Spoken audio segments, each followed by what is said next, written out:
With a bounce in their step and fast-moving feet, these energetic students are enthusiastic to show off what they've learned about jigging, a historic dance.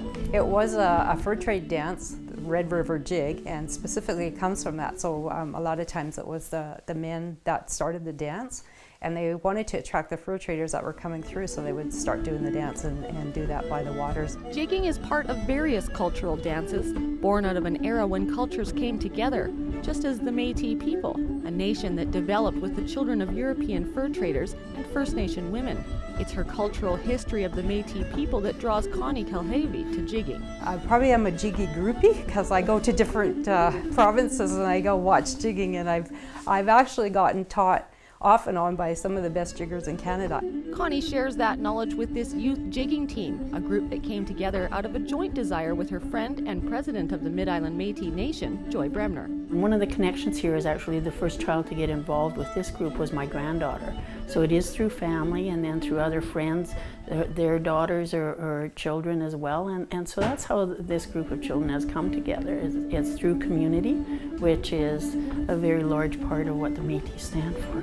My whole family from my dad's side is Métis, so I wanted to learn more about, my family and part of my culture. I think my granddaughter's interest in the culture this year is really, and over the last several years, and her interest and desire to learn how to jig has certainly pulled my involvement back in a much stronger way than it had been. So this is the basic step.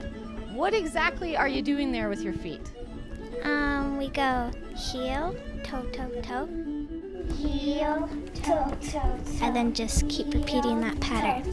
I think of all of our culture as an art, learning and teaching through language, through dance, through storytelling. It's all art. When you present these sorts of things to the young people, the interest in the culture is there, even if it's not right out front, and that sharing, and they've made some good friends now, which is, and it's pulled them into the community, and so they're much more aware of that, and they're involved in other cultural things with the community, such as beading and things like that. It's spreading the knowledge through the culture and through the history, but in a learning fun way, so that we're breaking down the barriers of our stereotypes and all the other stuff. So I'm really proud of that group. I think they're going to go a long way.